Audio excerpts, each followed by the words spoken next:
एक skeleton night होता है जिसका नाम आर्क है। देखने में तो वो एकदम ओवरपावर्ड वॉरियर लगता है, लेकिन असली में सिर्फ उसकी एक ही सिंपल सी इच्छा है, एक नॉर्मल इंसान की तरह शांति से जिंदगी जीना। लेकिन कहानी यहाँ से शुरू नहीं होती है, कहानी शुरू होती है अर्थ से, जहाँ आर्क असल में एक नॉर्मल गेमर और रेसलिंग का दीवाना हुआ होता है। उसकी रियल लाइफ इतनी बोरिंग थी कि राइटर ने सोचा इसको दिखाकर व्यूअर्स को बोर क्यों करना। फिर एक दिन पता नहीं क्या होता है, उसकी आंख खुलती है एक पुराने जमाने के फैंटेसी वर्ल्ड में। वो अब एक स्केलेटन बन चुका था, बिल्कुल उस कैरेक्टर की तरह जिसे उसने पहले गेम में बनाया था। सबसे पहले आर्क अपनी स्किल को चेक करता है। स्वॉर्डमैनशिप से लेकर टेलीपोर्टेशन सब कुछ मिक्स्ड आउट होता है। फिर वो एक नदी के पास जाकर अपना चेहरा देखता है और उसे बहुत ही तेज का झटका लगता है। स्केलेटन चेहरा, ग्लोइंग ब्लू आईज, और समझ में नहीं आता है कि हंसू या फिर रोया जाए। थोड़ा टाइम लेता है सब कुछ डाइजेस्ट करने के लिए और फिर चलता है एक नजदीकी टाउन की तरफ। और वहां जाकर उसे एक अजीब सी बात का एहसास होता है। स्केलेटन होने के बावजूद उसे भूख भी लगती है, इसलिए बिना टाइम वेस्ट किए वो मर्सिनरी गिल्ड में जाता है, अपना लाइसेंस बनवाता है और काम ढूंढने लगता है ताकि खाने का जुगाड़ हो सके। आर्क अब एक सिंपल मर्सिनरी की तरह मिशन कंप्लीट करने लगता है। एक दिन जब वो जंगल से 2 जंगली सुअर और का शिकार करके वापस आ रहा होता है, तभी उसकी नजर पड़ती है एक कैरवेन पर जिसमें कि बैंडिट्स हमला कर रहे होते हैं। कैरवेन में एक छोटी सी नोबल लड़की होती है जिसके सभी बॉडीगार्ड्स ऑलरेडी मर चुके होते हैं। बैंडिट्स अब उस लड़की पर हमला करने वाले होते हैं, पर तभी आर्क एकदम साइलेंट टेलीपोर्टेशन से उनके लीडर के पीछे पहुंच जाता है और सिर्फ एक ही शॉर्ट स्विंग में लीडर के साथ 2 और बैंडिट्स के भी घास काट देता है। बचे हुए चोर डर के मारे भाग जाते हैं, लेकिन आर्क उन पर वाइब्रेंस स्लैश मारकर लॉन्ग रेंज अटैक करता है और उन्हें जेल के रास्ते से सीधा भगवान के पास भेज देता है। इतनी ताकत होने के बावजूद आर्क नहीं चाहता कि लोग उसकी असली शक्ल या फिर पावर के बारे में जाने, क्योंकि अगर लोग डरने लगे तो उसकी सिंपल लाइफ और सपना खत्म हो जाएगा। इसलिए वो लो प्रोफाइल में रहने का डिसीजन लेता है। उसके बाद उसका पहला ऑफिशियल क्वेस्ट मिलता है, एक लड़की को जंगल में लेकर जाना और मेडिसिन हर्ब इकट्ठा करना। लड़की पहले थोड़ी शौक होती है इतने पावरफुल वॉरियर को अपना बॉडीगार्ड देखकर, जैसे कोई फरारी में सब्जी लेकर जा रहा हो, लेकिन थोड़ी देर के बाद वो नॉर्मल फील करती है और आर्क को जंगल के अंदर लेकर जाकर उससे प्लांट के बारे में और सिंपल लैंग्वेज में समझाती है। जब वो दोनों थोड़ा और अंदर जाते हैं तब आर्क की नजर पड़ती है एक इंजर्ड 9 टेल फॉक्स के बेबी पर। पहले वो बेबी थोड़ा गुस्सा करता है, लेकिन आर्क उसे जेंटली उठाता है, अपना हीलिंग मैजिक यूज करता है और उसकी चोट को ठीक कर देता है। इतना प्यार देखकर वो छोटी सी फॉक्स पिघल जाती है और आर्क के साथ चिपक जाती है। आर्क उसका नाम रखता है पोंटा। अब आर्क, लड़की और पोंटा तीनों मिलकर जंगल के सबसे गहरे हिस्से में पहुंचते हैं, जहाँ एक सुंदर सा व्हाइट चेरी का ब्लॉसम ट्री फुल ब्लूम में होता है। उस ट्री को देखकर लड़की बहुत ही एक्साइटेड हो जाती है और नीचे क्लिफ से उतरकर उसकी तरफ भागती है। पर जैसे ही वो ट्री के पास पहुंचती, आर्क और पोंटा की नजर पड़ती है एक ह्यूज मॉन्स्टर पर, एक 6 पैर वाला जायंट बीस्ट जिसका नाम है इला।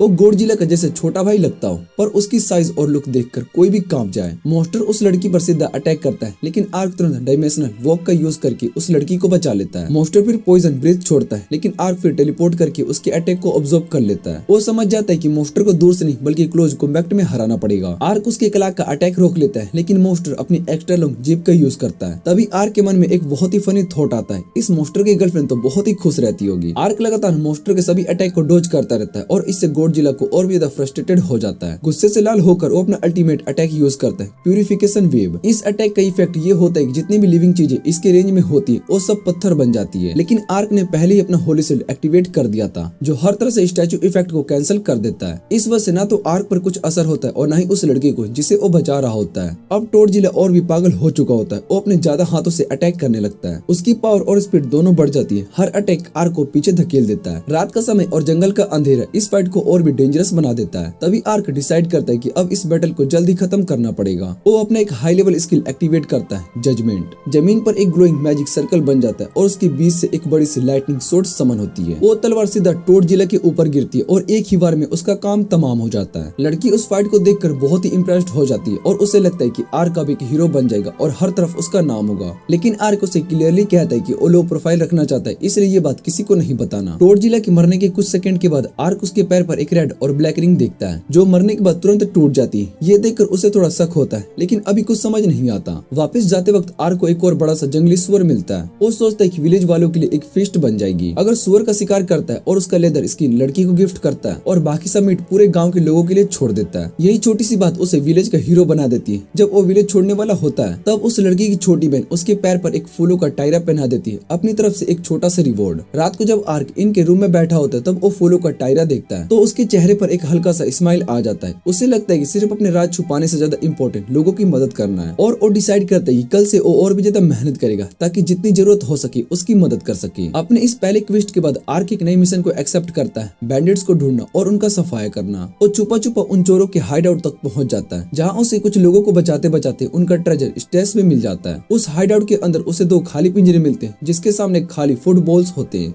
ये देखकर आर्क को थोड़ा कंफ्यूजन होती, पर वो सोचता है कि जो चीज मेरी नहीं है उसमें टांग क्यों अड़ाना। लेकिन जैसे ही वो केव से बाहर निकलता है, एक हुडेड लड़की उस पर सरप्राइज अटैक कर देती है। आर्क पहले तो सोचता है कि शायद ये कोई बैंडिट होगी, लेकिन उसकी स्वॉर्ड स्किल और स्पीड को देखकर हैरान रह जाता है। वो लड़की ऑलमोस्ट उसके बराबर लड़ रही होती है। लड़ाई के बीच में आर्क उसकी पॉइंटेड ईयर्स को नोटिस करता है और तुरंत उसे याद आता है, ये तो वही एल्फ लड़की है जिसे वो कुछ दिन पहले मार्केट में मिला था। उस लड़की का नाम होता है अरियान और वो एक एल्फ वॉरियर होती है। उसका मिशन होता है अपने लोगों को बचाना और जो एल्फ बच्चे इंसानों ने किडनैप किए उनको वापस लाना। अरियान गलत फहमी में है और आर्क को भी उस बैंडिट का मेंबर समझ लेती है। वो उस पर चिल्लाती है और उसे गद्दार कहती है और आर्क जितना भी समझाने की कोशिश करता है वो सुनने को तैयार नहीं होती। लेकिन जैसी उसकी नजर पोंटा पर पड़ती है उसका बिहेवियर सडनली चेंज हो जाता है। वो आर्क से पूछती कि एक बैंडिट के साथ एक स्पिरिट क्रिएचर क्यों है। आर्क सोचता है कि शायद से लड़की को क्यूट पपीज पसंद है, लेकिन अरियान उसे बताते है कि पोंटा एक नॉर्मल फॉक्स नहीं है बल्कि एक स्पिरिट एनिमल है और ऐसे जीव कभी भी बुरे इंसानों के पास नहीं जाते। ये सुनकर अरियान थोड़ा शांत हो जाती है। जब अरियान ने पोंटा को आर्क के साथ देखा तो उसे समझ में आया कि ये आदमी बुरा नहीं हो सकता,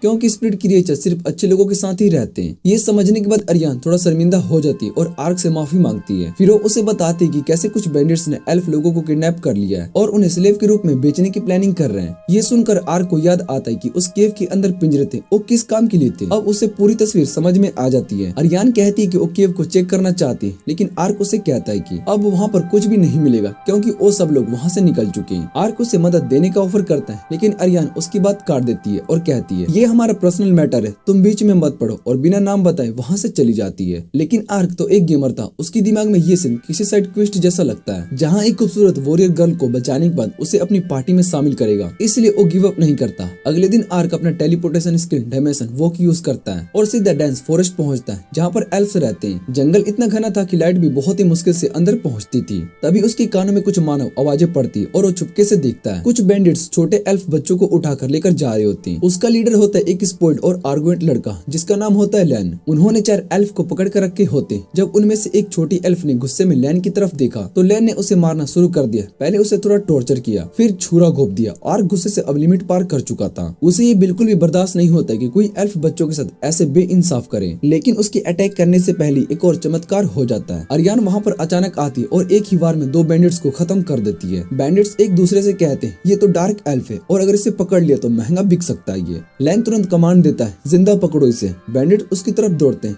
क्रीपी स्माइल के साथ, लेकिन अरियान भी किसी से कम नहीं होती। वो अपनी सोर्ड से उन्हें चींटी जैसे उड़ाने लगती है। वो एक के बाद एक बैंडिट्स को काटती है, लेकिन तभी लैन चिल्लाता है रुक जा वरना बच्चों को मार दूंगा। ये सुनकर अरियान के हाथ रुक जाते। उसके चेहरे पर गुस्सा तो होता है, लेकिन अब वो कुछ भी नहीं कर सकती थी। बैंडिट्स उसके पास आता है और उसे छेड़ना शुरू कर देता है। लगता था कि अब उसकी हार पक्की है। तभी एक हीरोइक एंट्री होती है। आर्क सीधा पीछे से टेलीपोर्ट होकर सीधा लैन के पास आ जाता है और WWE वाला मूव यूज करके उसे पकड़ता है और जोर से पेड़ के अगेंस्ट पटक देता है। अब अरियान को हेल्प चाहिए होती है। उसका गुस्सा डबल हो चुका होता है और वो बचे कुछ एक बैंडिट्स को खत्म कर देती है बिना किसी दया के। बच्चों को फ्री करने के लिए जाती है, लेकिन केज का लोग काफी स्ट्रॉन्ग होता है। आर्क उसके पास जाता है और कहता है ये तुम्हारा पर्सनल प्रॉब्लम नहीं है, ये उन बच्चों की जिंदगी का सवाल है। फिर वो अपने हाथों से लोग को तोड़ देता है बिना किसी जादू के। छोटे एल्फ्स आर्क से डर जाते हैं और वो सीधा अरियान के पास भाग जाते हैं। वो उन्हें संभालती है। तभी उसे पता चलता है कि बच्चों के गले में मैन ईथर कॉलर लगे हुए। ये कॉलर एक तरह का मैजिक टूल होते हैं जिसका काम होता है स्पिरिट मैजिक को ब्लॉक करना, इसलिए कोई भी नहीं बच पाएगा। लेकिन प्रॉब्लम ये है कि अरियान के पास अभी वो मैजिक नहीं जिससे वो कूलर को हटा सके। वो फ्रस्ट्रेटेड होती है, लेकिन कम से कम बच्चे अब सेफ होते हैं। आर्क एक एंटी कर्स स्पेल का यूज करता है और छोटी लड़की गले से कूलर को हटा देता है, साथ ही उसे हील भी कर देता है। ये सब देखकर अरियान बहुत ही हैरान हो जाती है, क्योंकि वो समझ जाती है कि एक नॉर्मल लाइट के पास इतनी सारी अलग अलग स्किल होना पॉसिबल नहीं है। जब अरियान इन सब के बारे में सोच रही थी तब आर्क सभी बच्चों को आजाद कर चुका होता है। बच्चे भी अब उसके साथ काफी फ्रेंडली हो गए थे। उसके बाद वो एल्फ लड़की एक बर्ड को समन करती है जिसका नाम होता है विस्परिंग फ्यूल। ये बर्ड एक मैसेंजर, पिजन और वॉइस रिकॉर्डर दोनों का काम करता है। वो उसके थ्रू एक मैसेज भेजती है विलेज में, जिसमें लिखा होता है कि बच्चे सेफ है और कोई उन्हें वापस लेकर जाने के लिए आए। थोड़ी ही देर के बाद एल्वन गार्ड्स वहाँ पर पहुँच जाते हैं और उन बच्चों को ले जाते हैं और आर्क उनसे कहता है कि अगर कभी भी हेल्प की जरूरत होगी तो वो उनकी मदद जरूर करेगा। अरियान उसे थोड़ा अजीब इंसान बोलती है, लेकिन अच्छे तरीके से। वो कहती है कि आर्क पहला इंसान है जो एल्फ से बिना भेदभाव किए बात कर रहा है, और सबसे बड़ी बात उसके पास इतनी सारी मैजिक एबिलिटीज जैसे टेलीपोर्टेशन और लेजेंडरी स्पेल है। उसके बाद वो दोनों प्रॉपर प्रॉपरली एक दूसरे का नाम शेयर करते हैं। एल्फ लड़की आर्क का शुक्रिया अदा करती है कि उसने उसकी मदद की और बच्चों की जान बचाई। तभी एक और विस्परिंग फॉल बर्ड उसके पास आता है जिसमें एक नया मैसेज होता है। ये मैसेज एक और एल्फ का होता है जो अरियान को बताता है कि उसने कुछ और किडनैप्ड बच्चों का पता लगा लिया है। वो उससे कहता है कि वो सिटी आ जाए और रेस्क्यू ऑपरेशन में मदद करे। अरियान थोड़ी देर सोचती है और फिर वो आर्क से कहती है कि क्या वो उसे तुरंत एक मर्सिनरी के रूप में हायर कर सकती है। वो कहती है कि उसने कभी भी ह्यूमन पर ट्रस्ट नहीं किया, लेकिन आर्क पर वो विश्वास करना चाहती है। आर्क बिना सोचे समझे हाँ कह देता है। उसके बाद आर्क अपना टेलीपोर्टेशन स्पेल गेट का यूज करके दोनों को एक क्लिफ पर लेकर जाता है। अरियान सोचती है कि ये स्किल उसकी मिशन के लिए काफी यूजफुल होने वाली है। वहाँ से वो दोनों सिटी की तरफ निकल जाते हैं। सिटी पहुंचकर वो दोनों एक डार्क गली में वेट करते हैं। एक एल्फ के लिए जिसका नाम होता है डानका, वही एल्फ जिसका मैसेज आया था। डानका काफी सीरियस टाइप का बंदा होता है। उसकी आंखें ठंडी और आवाज बहुत ही लो होती है। नाम डानका सुनकर लगता है कि ये बंदा डार्क मीम्स बनाता होगा, लेकिन असल में ये तो बिल्कुल भी फनी नहीं है। डानका आर्क की तरफ देखता नहीं। जब अरियान उसका इंट्रोडक्शन करवाती है, आर्क को थोड़ा ऑकवर्ड फील होता है। फिर वो सब एक रेस्टोरेंट जाते हैं जहाँ पर बैठकर अपना प्लान डिस्कस होता है। वहाँ पर बात करते हुए आर्क को पता चलता है कि अरियान और डानका दोनों लास्ट नेम मैपल है, जो उनकी सिटी का नाम भी है मैपल सिटी, जो ग्रेट कनाडा फॉरेस्ट के अंदर है। शायद आइस हॉकी भी उनका नेशनल स्पोर्ट हो। अरियान आर्क को खाने का ऑफर करती है, लेकिन आर्क मना कर देता है क्योंकि अगर उसने अपना हेलमेट उतारा तो सब उसे मुफ्त समझ बैठेंगे और अटैक कर देंगे। डांका आर्क से कुछ बोला भी नहीं था। वो बस अपना खाना टेस्ट करता रहता है जैसे कोई फूड क्रिटिक हो। लेकिन जब वो पोंटा को देखता है, वो छोटा सा एनिमल, तब जाकर वो ट्रस्ट करता है। फिर डांका बताता है कि उसने किडनैप्ड बच्चों का लोकेशन ट्रैक कर लिया है और प्लान ये है कि वो सब रात को अटैक करेंगे। तब तक आर्क कहता है कि वो कुछ काम निपटा कर वापस आता है। वो बैंडिट्स के साथ हुई फाइट जो चीजें मिली थी उन्हें बेचता है और रेस्क्यू मिशन से पहले वो सोचता है चलो कुछ अच्छा सा खा लेते हैं। आर्क अपना फेवरेट स्नैक्स खरीदता है और गंदी सी सड़क पर बैठकर खाना शुरू करता है, जो फिर भी उन कर्मों से ज्यादा साफ है जहाँ पर आप 99% टाइम बिताते हो। रात होने पर टीम उस जगह पर पहुंच जाती है जहाँ पर किडनैप्ड एल्फ्स को रखे गए होते हैं, लेकिन उन्हें ये नहीं पता होता है कि एक निंजा चुपके से उनका पीछा कर रहा है। बिल्डिंग के गेट्स के पास कुछ गाड़ी खड़े होते हैं। अरियान आर्क से कहती है कि उन्हें सीधा पहले फ्लोर की विंडोज के पास टेलीपोर्ट कर दे। सब सोच रहे थे कि आर्क गेट का यूज करेगा, लेकिन डायमेंशन वॉल से उसे वहाँ पर ले जाता है। अरियान कहती है कि वो चुप कर विंडो से अंदर जाएंगे। वो खुद पहले जाने की कोशिश करती है, लेकिन कभी कभी बॉडी का थोड़ा ज्यादा थिकनेस होना भी दिक्कत बन जाता है। वो विंडो में अटक जाती है। थोड़ी मुश्किल के बाद वो किसी तरीके से अंदर घुस जाती है।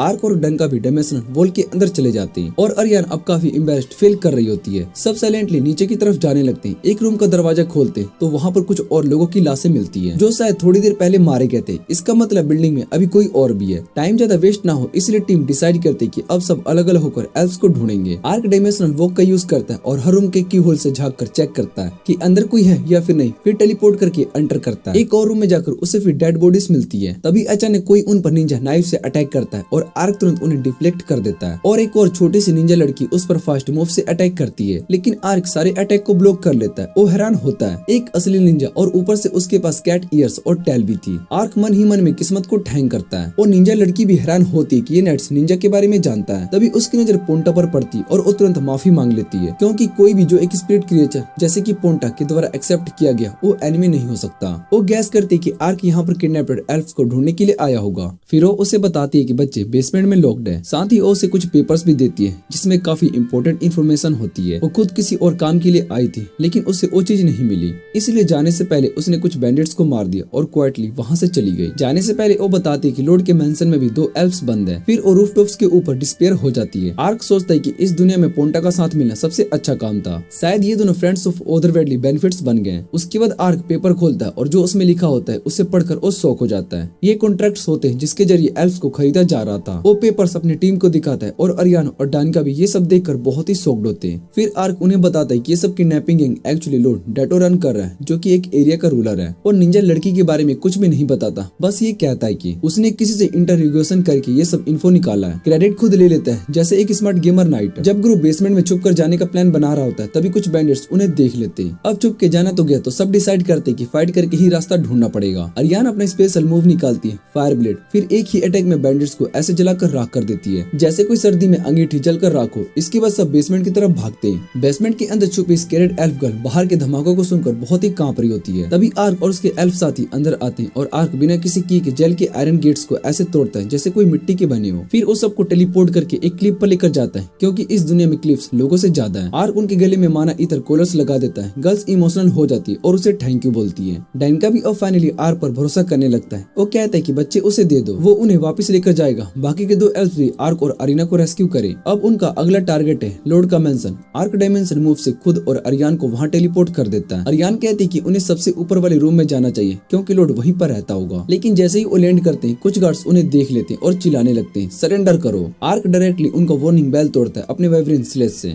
बेल के साथ धुआं और शोर भी क्रिएट होता है, पूरा स्टेल्थ प्लान बर्बाद। गार्ड्स पैनिक करते हैं और अटैक्स को ढूंढने लगते हैं, लेकिन आर्क इतना स्मार्ट होता है कि नाइट्स स्टैचू से छुप जाता है। और ये गार्ड्स इतने ब्लाइंड होते हैं कि डोरा द एक्सप्लोरर भी इनसे ज्यादा स्मार्ट होती है। तभी एक सर्वेंट भागते हुए लॉर्ड डटो के पास आ जाता है, जो तभी एक नोटी मूवमेंट एंजॉय करने की प्लानिंग कर रहा होता है और बताता है कि मेंशन में 2 मॉन्स्टर्स घुस गए। और ये बोलने के बाद तुरंत दरवाजा टूट जाता है और आर्क और अरियान एक ड्रामेटिक एंट्री मारते हैं। लैन उन्हें देखकर घबरा कर क्रॉल करके भागने लगता है। डटो उन्हें कन्फर्ट करता है, लेकिन अरियान उसे डायरेक्ट एक किक मार देती है, एक ऐसे पॉइंट पर जहाँ पर किसी भी आदमी को मारना अनइथिकल नहीं बल्कि क्रिमिनल होता है। आर्क मीनवाइल लैन को एक वॉल स्लैम देता है, इतना जोर से कि लैन बिना कुछ बोले ही बेहोश हो जाता है। फिर आर्क एक सीक्रेट रूम ढूंढ कर निकालता है वॉल तोड़कर। वो अरियान से कहता है कि इसको भी देख ले, लेकिन अरियान अब भी लॉर्ड के बर्ड के साथ फुटबॉल प्रैक्टिस कर रही होती है। अरियान आर्क को बताते कि ह्यूमंस और एल्फ के बीच में एक पीस ट्रीटी है जिसे डटो ने तोड़ दिया था, इसलिए ये पनिशमेंट उसके लिए बिल्कुल सही है। फिर वो दोनों एल्फ्स गर्ल को कहती है कि आओ बेटा अपना गुस्सा निकालो, और लगता है कि डटो का हाल भी वही हुआ है जो कि मेरे डॉग का हुआ था। तभी कुछ सोल्जर्स लॉर्ड को बचाने के लिए आते हैं। आर्क अरियान से कहता है कि इन्हें तू हैंडल कर, मैं अंदर जाकर चेक करता हूँ। अरियान अपनी फ्लेम सोर्ड निकालते सब सोल्जर्स को धुलाई देती है और एल्फ गर्ल को कहती है कि निकलो यहाँ से, सेफ रहो। फिर वो हिडन रूम में आती है और देखती है कि आर्क वहाँ पर गोल्ड ब्रिक्स इकट्ठा कर रहा है। वो कुछ बोलती उससे पहले ही आर्क कहता है रुको, मेरे पास इसके लिए प्लान है।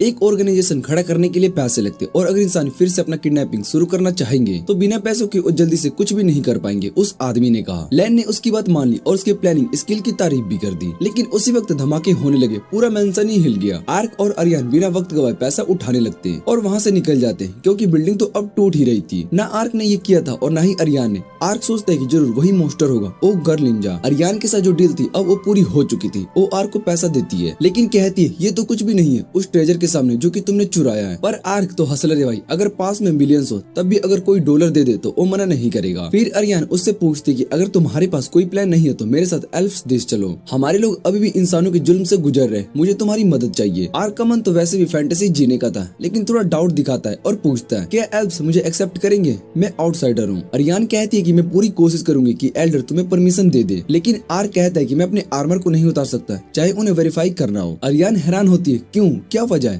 आर्क थोड़ा ड्रामेटिक पॉज लेता है और कहता है हो सकता है कि तुम मुझे मॉन्स्टर समझो अगर मैंने हेलमेट उतारा। अरियान प्रोमिस करती है नहीं करूंगी, मैं वादा करती हूँ। तब आर्क अपने सच सामने दिखाता है, वो एक स्केलेटन है। अरियान बहुत ही शॉक्ड होती है तुम्हारे चेहरे को क्या हुआ। पर आर्क उसे ये नहीं कह सकता था कि वो एक गेम कैरेक्टर है जो कि किसी और दुनिया से आ गया, तो बस कहता है कि मुझे याद नहीं, एक दिन मैं ऐसे ही बन गया। वो अपने गेम कैरेक्टर की बैक स्टोरी बताता है कि एक होली नाइट था जो कि एक कर्ज का शिकार हो गया और अब उसे उस कर्ज का इलाज ढूंढना है। अरियान अब भी थोड़ी कंफ्यूज होती है और कहती है तुम अनडेड नहीं हो, वरना तुम्हें हीलिंग या फिर लाइट मैजिक यूज करने की पावर नहीं होती और पोंटा भी तुम्हारे इतने करीब नहीं होती। वो कहती है कि मैं तुम्हें वैसे ही एक्सेप्ट करती हूँ जैसे कि तुम हो, एल्फ्स तुम्हारा राज रखेंगे, शायद एल्डर्स के पास कुछ क्लू हो तुम्हारी कर्ज के बारे में। आर्क उसका ऑफर मान लेता है, दोनों डिसाइड करते हैं कि अब साथ में मिलकर सफर करेंगे। वो उसे अपने शहर में लेकर जाने के लिए घने जंगलों से ले जाती है और बेचारा over excited arc dimensional walk try करता है, लेकिन फिर से एक नदी के पास खाई में गिर जाता है। शाम का वक्त आता है, दोनों रेस्ट करते हैं। अरियान एक वॉइस मैसेज भेजती है अपने लोगों को, मैं एक गेस्ट के साथ वापस आ रही हूँ, लेकिन उसका पेट अभी भी बहुत ही भूखा है। तो आर्क शिकार पर निकल जाता है। वापस आता है तो देखते है कि वो सीरियस सी एल्फ लड़की पोंटा के साथ कुडूलिंग कर रही है। आर्क तो मौका छोड़ता नहीं, उसे छेड़ देता है। कुछ दिन के बाद वो लोग एल्फ के शहर में पहुंच जाते हैं। आर्क आंखों में सपने लिए उसके शहर के जाइंट आयरन गेट को देखता है। अरियान उस गेट को ओपन करने का सिग्नल देती है और आर्क उस हेवी गेट को फैंटेसी वर्ल्ड जैसे उठते हुए देखकर बहुत ही इम्प्रेस्ड हो जाता है। वो अंदर चली जाती है और कहती है तुम यहीं पर रुको, मैं एल्डर से परमिशन लेकर आती हूँ। आर्क शहर के आसपास लगा लंबा सा वुडन फेंस देखकर सोचता है एल्फ्स काफी लंबी जिंदगी जीते तो फेंस भी काफी पुराना होगा और शायद से एल्फ सिर्फ एज में ही स्लो नहीं होते। अरियान को परमिशन लेने में भी काफी देर लग रही है। तब तक आर्क पोंटा के साथ थोड़ा खेलता है, स्वॉर्ड प्रैक्टिस करता है और एक छोटी सी पावर नैप भी ले लेता है। आखिरकार अरियान वापस आती है और गुड न्यूज देती है, परमिशन मिल गया। वो उसे अंदर बुलाती है और जैसे ही आर्क अंदर जाता है उसे लगता है कि पूरा एल्फ टाउन एक फार्मिंग विलेज जैसा है, लेकिन उनके बड़े बड़े पोर्ट जैसे डिजाइनर हाउसेस देखकर लगता है कि किसी आर्टिस्ट ने डिजाइन किया हो।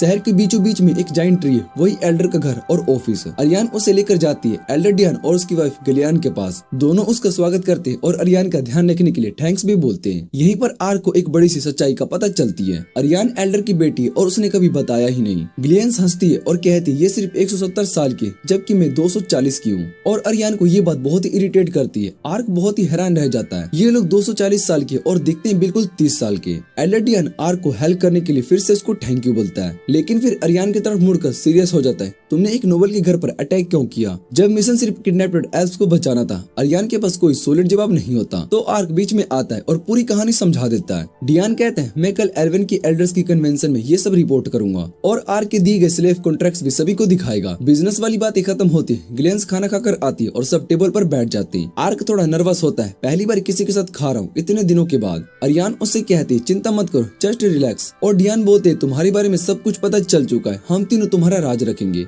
आर्क कन्विंस हो जाता है और फाइनली हेलमेट उतार देता है। पहली बार बिना किसी आर्मर के किसी के साथ बैठकर खाना खाता है। अगली सुबह आर्क एक सॉफ्ट बेड से उठता है और बिना आर्मर के और पोंटाओ से खाली सीन के अंदर कूल करके आराम से सो रहा होता है। वो बाहर जाता है तो एल्डर्स बताते हैं कि डियान और अरियान तो सुबह सुबह ही एल्वन एल्डर्स कन्वेंशन के लिए निकल गए। उनके घर के पीछे एक ट्रांसपोर्ट सर्कल है, बस एक बड़ा सा वेपन स्टंप जैसा स्ट्रक्चर जिसमें एक साइड पर मैजिक सर्कल लगा होता है। कई एल्फ विजार्ड्स मिलकर इंसानों को टेलीपोर्ट करते हैं। डियान और अरियान अब कैपिटल पहुंच गए होते हैं। वहाँ पर काफी हसले बोसले चल रहा होता है और दोनों सीधे हेडक्वार्टर्स चले जाते हैं जहाँ पर सभी एल्फ्स एल्डर इकट्ठा हो चुके होते हैं। एल्डर्स की सभा में सबसे बड़े चीफ एल्डर डियान से पूछते हैं तुमने रिसेंट किडनैपिंग्स के बारे में क्या पता लगाया है। डियान उन्हें पूरी रिपोर्ट देता है हर डिटेल्स के साथ और जैसे सब एल्डर्स सच्चाई सुनते सबके चेहरे गुस्से और हैरानी से मिक्स हो जाते हैं। उनका मानना है कि ये तो सीधा युद्ध का कारण बन सकता है जैसे कि 600 साल पहले हुआ था, लेकिन वो युद्ध अब बस एक नई कहानी लगती है ह्यूमंस के लिए, जबकि एल्फ्स के लिए तो वो एक पिछली जनरेशन की बात थी। युद्ध के बाद एक पैक्ट हुआ था हम एक दूसरे को चोट नहीं पहुंचाएंगे और अब ह्यूमंस ने भी पैक्ट को तोड़ दिया है, लेकिन कोई भी डिसीजन जल्दी लेने में कोई समझदारी नहीं होती है। एक एल्डर सजेस्ट करता है कि चलो रोडेन किंगडम को कंप्लेंट भेजे जिनके साथ पैक्ट था, लेकिन वॉरियर एल्डर गुस्से में बोलता है हमें किसी ह्यूमन को ज्यादा समझाने की जरूरत नहीं है। वो कहता है कि वो लोग उल्टा लीगल चलते और वही लोगों को सजा दिलवाते हैं जो किडनैप्ड बच्चों को बचा रहे होते हैं। चीफ एल्डर भी इस बात से एग्री करता है और ऑर्डर देता है रेस्क्यू मिशन जारी रखें, लेकिन और भी ज्यादा क्वेश्चंस के साथ और ह्यूमंस की हर एक्टिविटीज पर हम नजर रखेंगे। मीटिंग के बाद अरियान और डियान वापस लौट आते हैं। अरियान थोड़ा गिल्टी फील करती है, शायद से मेरी वजह से सब कुछ कॉम्प्लिकेटेड हो गया, लेकिन डियान उससे कहता है कि तुमने अपने लोगों के लिए जो भी किया वो बिल्कुल सही था। फिर बात थोड़ी हल्का फुल्का हो जाता है और अरियान को पता चलता है उसकी बड़ी बहन एवलिन जो की कॉम्पैक्ट फ्रीक थी अब शादी कर रही है। क्या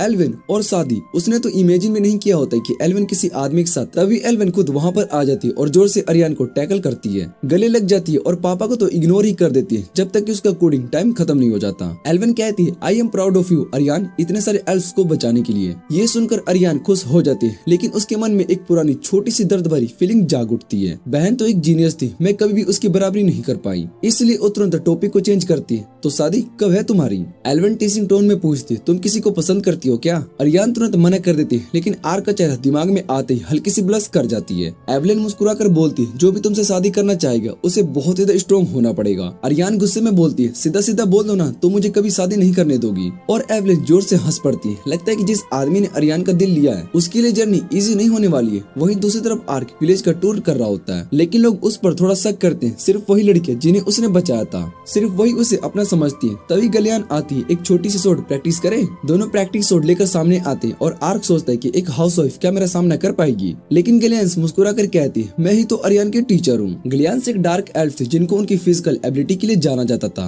उनका एक नेचर था अगर कोई उन्हें स्ट्रॉन्ग दिखे तो उसका टेस्ट लेना जरूरी समझती थी। इस बार वो अपनी बेटी के साथी को टेस्ट करना चाहती है, देखना चाहती है क्या ये लड़का उसकी बेटी को प्रोटेक्ट करने के लायक है भी या नहीं। आर्क उनकी बात समझ जाता है और बिना किसी झिझक के स्पारिंग के लिए हाँ कर देता है और फिर शुरू होता है उनका फाइट। सबसे पहला मूव लेती है गलियान, आगे से इतनी फास्ट अटैक करती कि आर्क कुछ भी नहीं समझ पाता और फिर एकदम से उसके पीछे आ जाती है और उसके पैर मारकर उसे जमीन पर गिरा देती है। जमीन पर गिरते ही गलियान अपनी तलवार निकालकर उसके सामने रख देती है। तुम्हारे मूव्स बिल्कुल बिगिनर जैसे, चलो सीखो मुझसे, राउंड 2 के लिए खड़े हो जाओ। आर्क के चेहरे पर दर्द था, लेकिन उसके दिल में एक्साइटमेंट भी थी क्योंकि वो किसी एक्सपर्ट से असली कॉम्बैट सीखने का मौका मिल रहा था। फिर क्या था, उस घर की मासूम और केयरफुल हाउसवाइफ उसे 100 बार इतनी बुरी तरीके से हराती है कि आर्क को समझ में नहीं आता कि वो लड़ रहा था या फिर ट्रेनिंग ले रहा था, पर वो फिर भी हर बार उड़ता है और दोबारा से खड़ा हो जाता है। आखिर में वो सोचता है कि अब मुझे एक मौका मिल रहा है और वो अपनी डायमेंशनल वॉक स्किल का यूज करता है। वो गलियान के पीछे आ जाता है, लेकिन गलियान तो गलियान थी, एक सेकंड में ही पलटकर उसे फिर से जमीन में चटका देती है। और जब तक आर्क जमीन पर पड़ा होता है, गलियान का मुंह डिनर प्लानिंग पर आ चुका होता है। वो कहती है कि आज रात को क्या बनाऊं और वहाँ से चली जाती है आर्क को मिट्टी में छोड़कर। आर्क बस जमीन पर देखता रहता है और सोचता है कि हाई स्टेट्स सब कुछ नहीं होते, असली पावर तो रियल बैटल एक्सपीरियंस से आती है। थोड़े वक्त के बाद आर्क घर पर आता है और उसे पता चलता है कि उसके घर में तो बात फैसिलिटी भी है। उसके उसके लिए ये किसी लग्जरी से कम नहीं था, क्योंकि इस वर्ल्ड में बात लेना किसी सपने से कम नहीं था। वो अपने पेट पोंटा को उठाता है और उसे वॉश करता है और खुद भी पानी में घुस जाता है, और जैसे ही वो बात में रिलैक्स करता है उसकी हर बोन से सुकून की आवाज निकलती है। पर तभी कुछ ऐसा होता है जो उसने सोचा भी नहीं था। अरियान भी घर लौटती है और बिना चेक किए सीधा बाथ में आ जाती है, क्योंकि वहाँ बाथरूम का दरवाजा खुला होता है। शायद से प्राइवेसी किसी को चाहिए ही नहीं होती। जैसे ही अरियान अंदर आती उसकी नजर एक स्केलेटन पर पड़ती है जो कि बाथ में बैठा होता है। और शौक हो जाती है, चिल्लाती है और बिना कुछ कह सुने आर्क को उड़ा देती है। डिनर टेबल पर दोनों शर्मिंदा होते हैं, क्योंकि सबको पता चल चुका होता है कि इन दोनों ने एक दूसरे को बिना कपड़ों के देख लिया। लेकिन आर्क सोचता है कि मेरे पास छुपाने के लिए है ही क्या। उसी वक्त डियान आता है और आर्क से एल्डर के फैसले के बारे में बात करता है। वो बताता है कि एल्डर्स चाहते हैं कि आर्क अरियान की मदद करे एक किडनैप्ड एल्स को रेस्क्यू करने में, और क्योंकि उनके पास आर्क को पैसे देने के लिए कुछ खास नहीं है, उन्होंने उसे एक वैल्यूएबल इन्फॉर्मेशन देने का फैसला किया है। डियान बताता है कि लॉर्ड्स क्राउन के पास एक हॉट स्प्रिंग है जिसका पानी हर तरह के कर्ज को तोड़ सकता है। आर्क पूछता है ये लॉर्ड्स क्राउन क्या है, और फिर शुरू होती है एक लंबी कहानी, ड्रैगन्स की कहानी, और उसमें सबसे पावरफुल होते हैं ड्रैगन लॉर्ड्स। लॉर्ड्स क्राउन एक बहुत ही रेयर और अजीब जगह थी। यहाँ एक विशाल ट्री होता है जो सिर्फ वही जगह पर उगता है जो कि किसी ड्रैगन लॉर्ड का बसेरा होता है। उस ट्री के आसपास कई तरह के स्पिरिट्स रहते हैं, और उनके होने से ट्री के पत्तों और फलों में चमत्कारी शक्तियां आ जाती है। लेकिन ये जगह जितनी पावरफुल थी उतनी ही डेंजरस भी।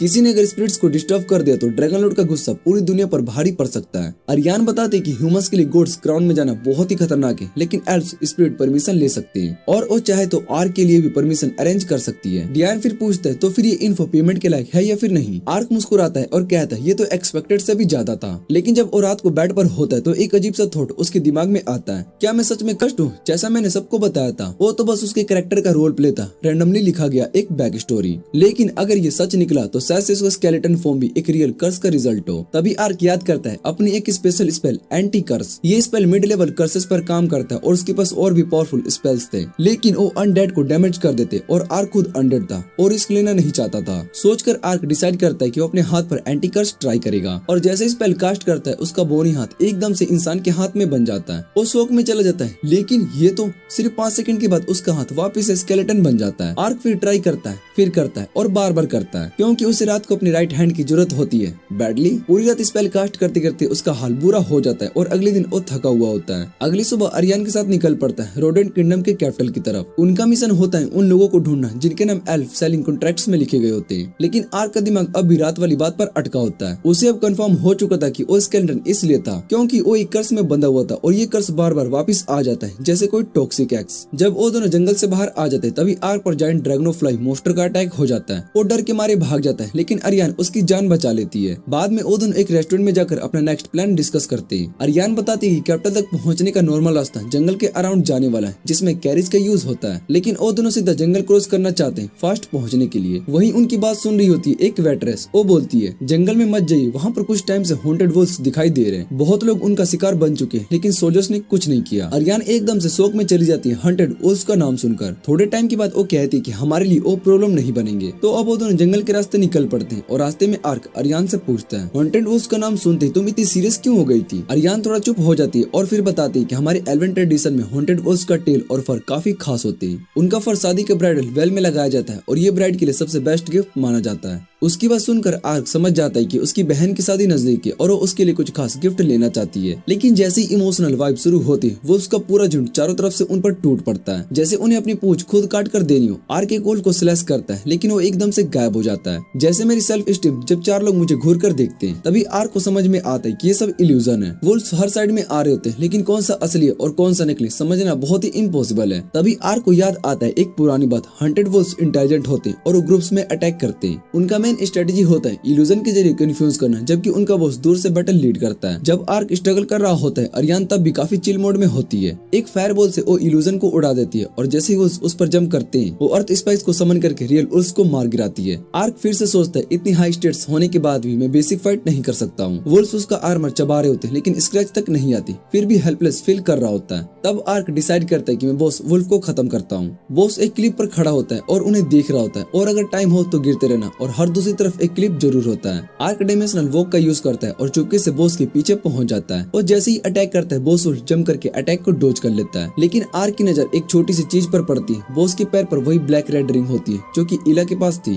वो एक थ्योरी टेस्ट करना चाहता है। आर्क खुद को स्टील रखता है और जैसे ही बॉस उसके पीछे अटैक करता है वो अपने क्लोक के अंदर से फायर स्पेल चला देता है और फिर स्वॉर्ड से उस रिंग पर एक पावरफुल स्लैश मार देता है। रिंग टूट जाती है। बॉस वुल्फ का दिमाग वापस से आ जाता है और वो जोर से चीखता है। अपने सारे पैक मेंबर को बुलाता है और पूरा ग्रुप जंगल में चला जाता है। अरियान क्लिप पर चढ़कर वहाँ पर पहुँचती है और वो देखती है कि रिंग गायब हो रही होती है। वो शौक में हो जाती है लेकिन आर्क सब कुछ समझ चुका होता है। वो उसे बताता है टोडजिला के बारे में, उसके पास भी यही रिंग थी और मुझे लगता है कि ये कोई फैशन एक्सेसरी नहीं है और मुझे लगता है कि इसके पीछे कुछ न कुछ राज छुपा होगा। अभी और रिंगो के कंस्पिरेसी में गुस्से भी नहीं थे कि अरियान बोलती है थोड़ा रुकना, मुझे कुछ काम निपटाने दो। वो अपनी बहन के लिए गिफ्ट लाना नहीं भूलती थी और आर्क चुपचाप खड़ा होता है जब तक कि अरियान वुल्फ के टेल और फर को कलेक्ट नहीं कर रही होती है। जब पोंटा को अजीब महसूस होता है तो वो अचानक भाग जाता है। आर्क उसे देखते ही अरियान से कहता है कि तुम यहीं पर रुकना, मैं पोंटा के पीछे जा रहा हूँ और फिर वो उस छोटी सी फॉक्स के पीछे जंगल के अंदर चला जाता है। इस दौरान जंगल के आसपास से एक कैरेज निकल रही होती है जिसमें बैठी होती है रोडेन किंगडम की प्रिंसेस अरियाना। वो एक डिप्लोमेटिक मिशन पर जा रही होती है जहाँ से एल्फ से उनके लोगों के गायब होने के बारे में कुछ बात करनी होती है। अरीना को पूरी तरीके से यकीन होता है कि उसके बड़े भाई डक्करी इस स्लेव ट्रेड के पीछे है और सबसे खतरनाक बात ये होती है कि उसने इंस्टेंट होली एम्पायर का सपोर्ट भी मिल रहा था। दूसरी तरफ उसका सबसे बड़ा भाई स्कैट भी गद्दी के लिए कुछ भी करने के लिए तैयार था। उसे वेस्टर्न एम्पायर का साथ भी मिल रहा था। दोनों भाई गद्दी के लिए एक दूसरे के साथ टकरा रहे थे और हर दिन वो और ज्यादा खतरनाक होते जा रहे थे। अरियाना अपनी सुरक्षा को लेकर बहुत ही परेशान थी और बस इतनी दुआ कर रही थी कि यात्रा शांतिपूर्वक तरीके से हो जाए। पर जैसे ही उसने ये सोचा उसने अपने शब्दों से अपने निशान को जिंक्स कर दिया। कुछ ही पल के बाद उसका कैरिज अचानक से अटैकर से घिर जाता है। अंदर बैठी अरियाना और उसकी मेड को इस बात का एहसास होता है कि सभी गार्ड्स मार दिए गए और वो दोनों अब पूरी तरीके से घिर चुके हैं। एक अटैकर जैसे ही कैरिज का दरवाजा खोलता है अरियाना की मेड बिना सोच समझे उस पर चाकू से वार करती है पर उस अटैकर ने उसे एक ही बार में मार दिया होता है और अरियाना बहुत ही शौक में हो जाती है और जैसे ही वो अपनी मेड के पास जाकर उसे चेक करती है अटैकर उसके सीने में चाकू घुसा देता है। सब कुछ खत्म हो चुका था। उन्हीं गार्ड में से एक जो उसके साथ था असल में इस साजिश का हिस्सा था।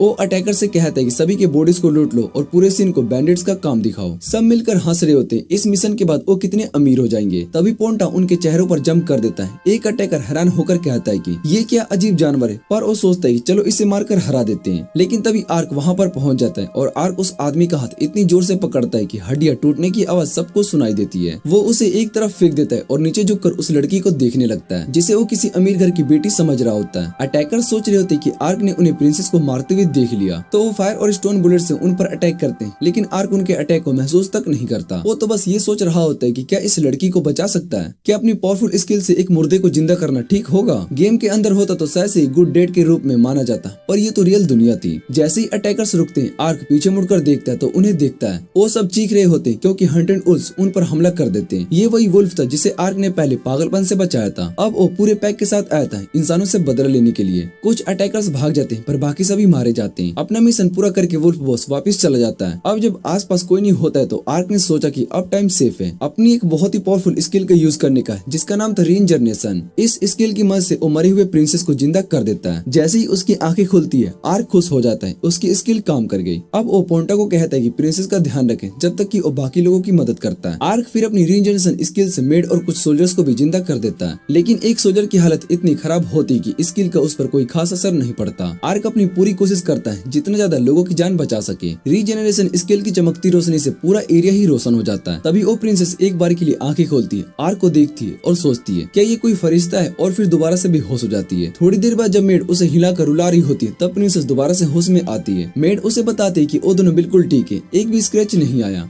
प्रिंसेस हैरान रह जाते क्योंकि उसके कपड़ों पर अब भी खून के निशान होते हैं जो साफ दिखाते हैं कि वो वाकई में मर चुकी थी, लेकिन अब वो जिंदा है। तो उसे लगता है कि ये सब कोई मिरेकल है, भगवान का दिया हुआ एक सिग्नल। वो तुरंत अपने सोल्जर्स को बुलाती है, उन्हें मोटिवेट करती है और कहती है कि किसी ने उन्हें मारने की साजिश की थी लेकिन भगवान ने दया से वो सबको बचा लिए। प्रिंसेस कहती है कि ये मिरेकल एक निशान है, वो लोग अपना मिशन पूरा जरूर करेंगे। उसके शब्दों से सोल्जर्स में एक नई जान आ जाती है। सब अपने गियर्स को लेकर मिशन के लिए आगे रेडी हो जाते हैं और दूसरी तरफ आर्क एक झाड़ी के पीछे छुपकर ये सब पूरा का पूरा सीन देख रहा होता है। तभी उसे समझ में आता है कि ये लड़की कोई आम लड़की नहीं बल्कि एक प्रिंसेस है। वापस जाते वक्त आर्क सोचता है कि मैंने कुछ ज्यादा तो नहीं कर दिया। किया। शायद ये वही पल हो सकता है जहाँ से हिस्ट्री बदल जाए। जैसे ही वो अरियान के पास पहुँचता है, वो देखता है कि अरियान अपना काम कंप्लीट कर चुकी होती है। उसने अपनी बहन के वैल के लिए काफी सारे कलेक्ट कर लिए होते हैं। अरियान आर्क से पूछती कि वहाँ पर क्या हुआ, लेकिन आर्क कैजुअली कहता है कि कुछ खास नहीं। फिर दोनों अपना सफर कंटिन्यू करते हैं और कैपिटल के मार्केट प्लेस पर पहुंच जाते हैं। तभी एक आदमी को उठाकर आर्क के सामने फेंक दिया जाता है। आर्क पीछे मुड़कर देखता है तो एक छोटी सी लड़की को कई लोगों ने घेरी होती है। जैसे ही वो लोग उस पर अटैक करने वाले होते हैं, वो लड़की एक के आंखों में छुरी मार देती है और बाकी सभी को चिल्लाकर कहती है, एक साथ सब आओ। आर्क सोचता है इस बेचारी लड़की की मदद करनी चाहिए, लेकिन अरियान कहती है जरूरत नहीं, वो संभाल लेगी।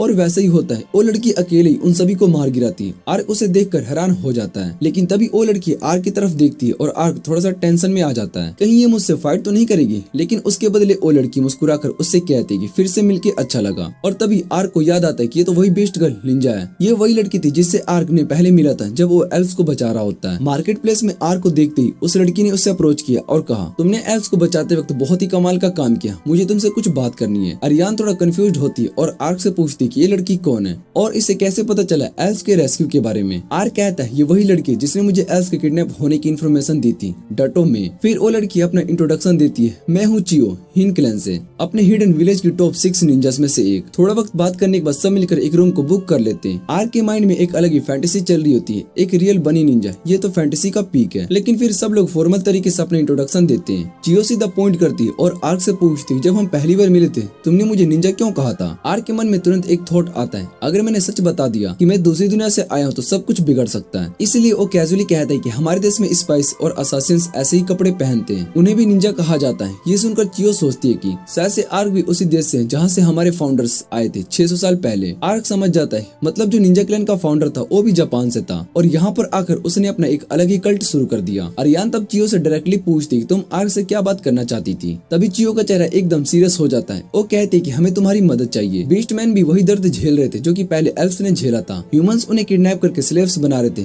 चियो और उसके निंजा लोग ऑलरेडी एक मिशन पर थे जहाँ पर वो अपने लोगों को बचा रहे थे, लेकिन उनका अगला प्लान बहुत ही बड़ा था और उन्हें एक्स्ट्रा पावर की जरूरत थी। चियो इमोशनल होकर कहती है कि मैं तुम्हें वो सारी इन्फॉर्मेशन दे दूंगी जो कि मैंने एल्फ्स के बारे में दी थी, बस मेरे लोगों की मदद करो। आर्क थोड़ा रुक कर कहता है, मैं भी एल्फ्स के साथ कॉन्ट्रैक्ट में हूँ, मुझे उनकी परमिशन चाहिए होगी किसी और मिशन पर जाने के लिए। चियो थोड़ा उदास हो जाती। तभी अरियान उससे पूछती है कि क्या तुम्हें बचपन से ही अपने लोगों को बचाने के लिए ट्रेनिंग मिली थी। चियो सिर हिलाकर कहती है, हाँ ये मेरा जीवन का मिशन था। अरियान उसकी बात से जुड़ जाती है। उसे लगता है कि दोनों एक ही जैसे हैं, अपने लोगों के लिए लड़ने वाले। और इस भावना के साथ अरियान उससे पूछती है, ठीक है हम तुम्हारी मदद करेंगे। फिर वो चियो से पूछती है कि तुम्हारा प्लान क्या है। चियो उन्हें एक जंगल के रास्ते से एक्शन साइड की तरफ ले जाती है। रास्ते में आर्क उससे पूछते है कि क्या तुम्हारा फाउंडर भी बीस्टमैन था। चियो कहती है नहीं, वो एक ह्यूमन था, किसी दूसरे देश से आया था, उसका नाम था हेंजो। वो बताती है कि हेंजो शुरुआत में ही एम्पायर का स्पाई था, लेकिन जब उसने बीस्ट लोगों के साथ हो रहे जुल्म को देखे तो उसने उनका साथ दिया, कुछ को अपना स्टूडेंट बनाया और फिर क्लैन की शुरुआत की। जब आर्क हिटोरी हेंजा का नाम सुनता है तो वो एकदम से शॉक हो जाता है, क्योंकि ये नाम दुनिया के सबसे मशहूर निंजा का था और अब उसे पूरा यकीन हो जाता है कि हेंजो भी उसी की तरह जापान से था। पर आर्क थोड़ा जेलस भी होता है, क्योंकि हेंजो न सिर्फ उससे पहले आया था बल्कि अपने एक निंजा क्लैन छोड़कर एक लेजेंड भी बन गया था। ची उसकी अजीब हरकतों को नोटिस करती है, पर अरियान हंसी में बोलती है कि इसे कभी कभी फैंटेसी डिजीज का अटैक आ जाता है। उसके बाद वो सब एक दूर क्लिप पर पहुंच जाते हैं जहाँ से उनके किंगडम के सबसे बड़ा स्लेव मार्केट देख पाते हैं। वो जगह किसी फोर्ट्रेस की तरह हेवीली गार्डेड होती है। उनका प्लान होता है कि वो उस जगह पर अटैक करेंगे और जितने भी किडनैपेड लोग हैं उन्हें छुड़ाएंगे। पर चियो उन्हें बताती है कि ये मार्केट पूरा स्लेव ट्रेड का सेंटर है, इसलिए हमें तेजी से अटैक करना होगा फ्लेसी वे में और उसके बाद वहाँ से जल्दी भागना पड़ेगा, वरना काफी खतरा हो सकता है। तभी चियो बोलती है कि इस मिशन में जो भी लोग शामिल है या जिनको रेस्क्यू करना है उनमें से सब लोग को शायद बचा नहीं पाएंगे। आर्क समझ जाता है कि चियो का असली प्लान ये नहीं था, वो बस एक डिस्ट्रैक्शन क्रिएट करना चाहते थे। निंजा गर्ल उसकी सोच को कंफर्म करती है और बताती है कि बीस्टमैन निंजा ऑलरेडी सिटी के अंदर छुप गए और वो लोग एक साथ 4 अलग अलग स्लेव मार्केट्स पर अटैक करेंगे। जब ये लोग इस बड़े मार्केट पर ध्यान खींच रहे होंगे, इस तरह दूसरी जगहों से लोगों को बचाने का चांसेस बढ़ जाएंगे। अरियान इस प्लान को काफी रेकलेस बोलती है और ची ऑलरेडी तैयार होती है कि अगर कुछ लोगों को कुर्बान देकर ज्यादा लोगों को बचाना चाहती है तो वो तैयार है। वो आर्क और अरियान पर भरोसा करती है ताकि उसकी हेल्प करेंगे और जल्दी काम हो सके। पर आर्क कहता है कि वो उनके साथ आखिर कब तक लड़ेगा। निंजा गर्ल थोड़ा हेजिटेट करती है, पर आर्क उसे बताता है कि वो टेलीपोर्टेशन मैजिक का यूज कर सकता है। ये सुनकर चियो हैरान रह जाती है। आर्क हंसते हुए कहता है कि उसे तो ये भी देख लेना चाहिए था जब वो पहले उसे हार चुका था। चियो कहती है कि अगर ऐसा है तो शायद से वो सभी लोगों को बचा भी सकते हैं। फिर वो डिसाइड करती है कि आज रात को अटैक होगा और सबको प्रिपेयर करने के लिए कहती है। ये कहकर वो पेड़ों को ऊपर से होप करती है और आगे निकल जाती है। आर्क भी कहता है कि हमें तैयारी करनी चाहिए और तैयारी से उसका मतलब होता है खाना खाना। खाना खाने के बाद वो एक और काम करता है, एक अजीबोगरीब मास्क पहन लेता है ताकि वो इजीली सबका ध्यान अपनी तरफ खींच सके। अरियान इस प्लान को बिल्कुल पसंद नहीं करती और वो कहती कि ये कोई होलविन थोड़ी ना है। पोंटा भी उस मास्क से इम्प्रेस नहीं होता। तभी जी वहाँ पर आता है और एक और निंजा के साथ, जो कि एक मिसाइल का पहाड़ होता है और उसका नाम होता है गोमेन। आर्क थोड़ा शौक होता है जब उसे पता चलता है कि उसका नाम भी एक मशहूर जापानीज निंजा जैसा ही है। अपने डाउट्स को क्लियर करने के लिए वो चियो से पूछते कि ये लोग उन लोगों का असली नाम है, पर पता चलता है कि ये तो बस टाइटल होते हैं जो कि सबसे स्किल्ड वॉरियर को दिए जाते हैं। अब आर्क को ये कंफर्म हो जाता है कि वो दोनों निंजास हैं। उनके नाम रियल जापानीज लीडर्स के नाम पर रखे गए होते हैं। वो सोचते हैं कि क्या पता नारुतो और सास्के भी इनके ग्रुप में हो। अब बात करते हैं गोमेन की। वो एक बल्कि और थोड़ा सा अब्सेंट माइंडेड बंदा होता है जो पहले आर्क को घूरता है और बिना कुछ बोले दोनों अचानक से रेसलिंग शुरू कर देते हैं। लड़कियां पहले कंफ्यूज हो जाती है और उन्हें लगता है कि शायद से दोनों लड़ रहे हैं, पर उन्हें क्या पता ये तो लड़कों की दोस्ती करने का तरीका होता है। थोड़ी देर के बाद वो दोनों जोर जोर से हंसने लगते हैं और वो दोनों एक दूसरे की तारीफ कर रहे होते हैं। मिडनाइट हो चुकी होती है और फाइनली मिशन का टाइम आ गया होता है। अरियान और चियो प्लान करते हैं कि वो पीछे के गेट से चुपके से अंदर घुसेंगी और आर्क और गोमेन सीधा सामने से धमाकेदार एंट्री मारेंगे ताकि सारे गार्ड्स का ध्यान उधर चले जाए। दोनों अपना काम करने के लिए अलग हो जाते हैं। आर्क और गोमेन डायरेक्ट स्लीपी गार्ड्स के सामने पहुंच जाते हैं। एक गार्ड गोमेन को देखकर पहचान जाता है, बीस्टमैन है ये। पर जब वो आर्क को देखते हैं उसका अजीबोगरीब मास्क, तो सब कंफ्यूज हो जाते हैं। गार्ड्स उन्हें रोकने की कोशिश करते हैं, पर जैसे ही आर्क और गोमेन उनके पास पहुंचते हैं दोनों डिसाइड करते हैं कि अब फ्लैशी होने का टाइम आ गया है। गोमेन अपना अर्थ स्टाइल जिनस्तु यूज करता है। उसके कपड़ों से बड़े बड़े पत्थर की स्पाइक्स निकल रहे होते हैं और वो उनसे सीधा दरवाजा तोड़ देता है। आर्क उसकी हेल्प करता है। अब सभी सोल्जर्स उन दोनों को रोकने के लिए बाहर आ जाते हैं, पर आर्क उन्हें एक एक करके ऐसे हवा में उड़ा देता है जैसे कि वो कोई छोटी सी गुड़िया हो। गोमेन एक और जुस्तु यूज करता है, अपनी बॉडी को स्टील में बदल देता है और सोल्जर्स की वेपन को उनके ऊपर लगते ही टूट जाते हैं। सब सोल्जर्स अब इन दोनों मोस्टर से डर के पीछे हटने लगते हैं और आर्क इस मोमेंट का फायदा उठाता है।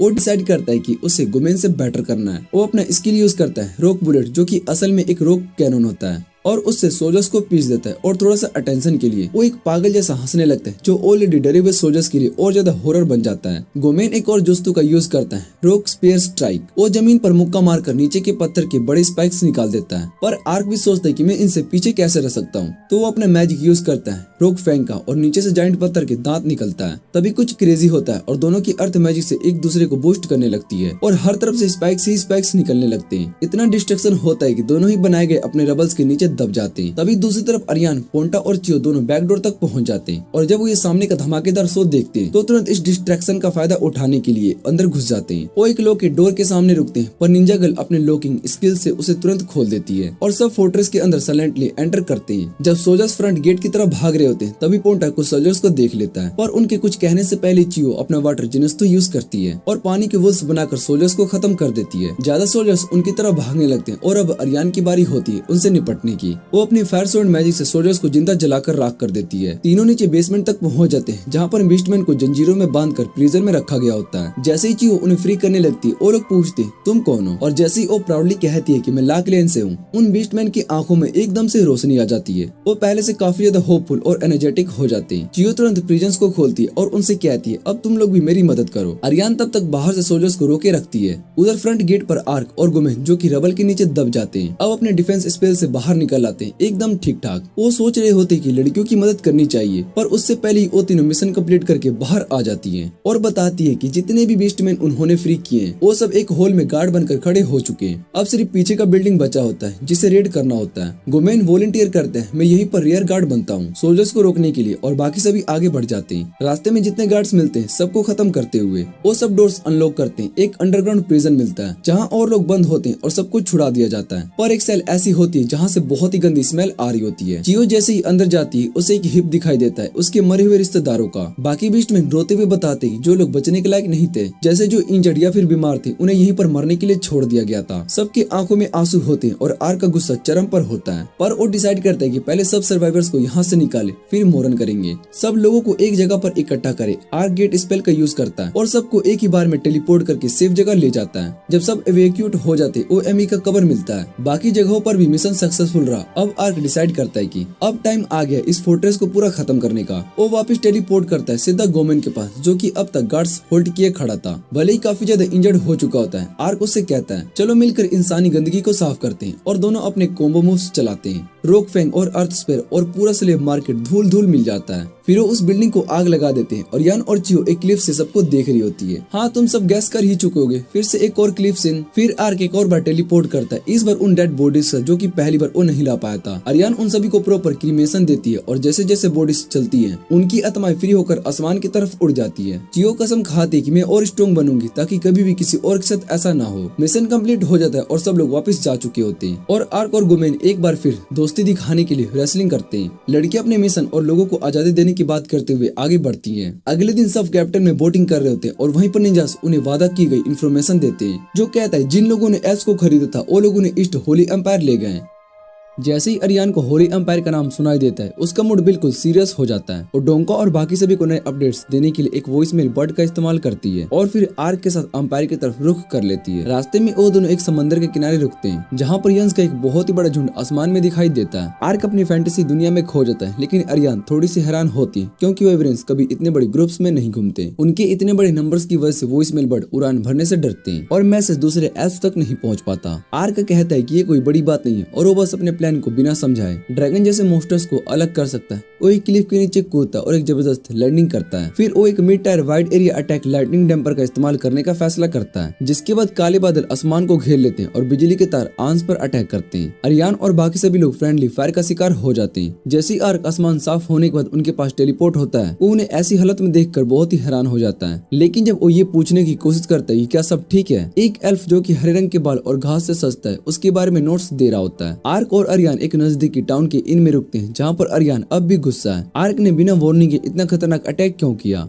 लेकिन फिर वो अपने गुस्से को साइड में रखकर एम्पायर का मैप निकालती है और अपने डेस्टिनेशन तक पहुंचने का एक छोटा सा रास्ता ढूंढने लगती है। उसके पास एक अधूरा मैप है जिसमें डिटेल्स पूरी नहीं है और डायरेक्ट रास्ता खतरनाक और अनचार्टेड है। लेकिन एक और बात है जो कि अरियान को परेशान करी और आर्क उससे पूछते कि जब से उसने एम्पायर का नाम सुना है वो इतनी चिंतित क्यों है। वो जवाब देती है कि एम्पायर में एल्फ्स को पकड़ना और बेचना भी कानूनी था और इसलिए वो खतरे में थी और ये भी कि एक बॉर्डर टाउन में रहना उसके लिए रिस्की है। तभी सुबह वाले ग्रीन हेड एल्फ उसके पास आता है। वो काफी बेहिस है, अपने पॉइंटेड ईयर्स को ह्यूमन टेरिटोरी में दिखाने से भी नहीं डर रहा है। उसे कुछ कहने का मौका मिलता उससे पहले अरियान उसके सर पर एक पतीला रख देती है और कहती है कि अपने एल्फ होने का सबूत छिपाओ। लेकिन इनकीपर और दूसरे लोग उससे काफी दोस्ती से पेश आते हैं और एल्फ लड़की कंफ्यूज हो जाती है कि ये सब क्या हो रहा है। वो एल्फ अपने आप को बायोलॉजिस्ट कैरी के नाम से इंट्रोड्यूस करवाता है जो इस टाउन में 10 साल से रह रहा है और सबके साथ दोस्ती रखता है। अरियान अब भी उस पर भरोसा नहीं करती और कैरी उससे मार्टिन लूथर किंग जार का स्पीच देकर बताता है कि वो चाहता है कि ह्यूमंस और एल्फ्स एक साथ खुशी से रहे। वो कहती है कि वो एक पागल इंसान है और कैरी उससे पूछते कि अगर वो एल्फ से इतना नफरत करती है तो क्या वो एक ह्यूमन के साथ सफर करने के लिए नहीं जा रही। उनकी बहस खत्म होने के बाद आर्क कैरी से पूछते कि उसने उनसे मिलने का फैसला क्यों नहीं किया और वो जवाब देता है कि उसे एक ऐसे मोस्ट स्पीसीजमैन की जरूरत थी जो कि पकड़ना मुश्किल था। लेकिन सुबह उसकी ताकतवर स्पेल देखने के बाद उसे यकीन हो गया था कि आर्क और उसकी पार्टनर इसे पकड़ सकती है। अरियान मना कर देती है और कहती है कि उनके पास अभी ज्यादा जरूरी काम है। लेकिन फिर कैरी उन्हें एम्पायर के डिटेल्ड मैप रिवॉर्ड में देने का ऑफर करता है। अरियान थोड़ी टेम्प्ट होती है इस रिवॉर्ड से। तभी कैरी अपनी रिसर्च का एक कॉपी मैजिकल क्रिएचर्स पर बोनस के रूप में दे देता है और आर्क को ये बहुत ही पसंद आता है। वो अरियान से इंसिस्ट करता है कि वो इंसानों को एक्सेप्ट करे और अरियान इसके लिए मान जाती है। कैरी खुश होकर उनका शुक्रिया अदा करता है और कहता है कि वो सुबह सुबह टाउन के गेट पर मिले। उसके बाद आर्क अपनी दौलत दिखाता है और एक रूम के लिए ज्यादा पैसे दे देता है और इनकीपर उसे एक कॉम्प्लीमेंट्री हाई क्वालिटी का अल्कोहल का बैरल उसके रूम में भेज देता है। जैसे ही अरियान ह्यूमंस और एल्फ्स के बारे में को एग्जिस्टेंस के बारे में सोचती है,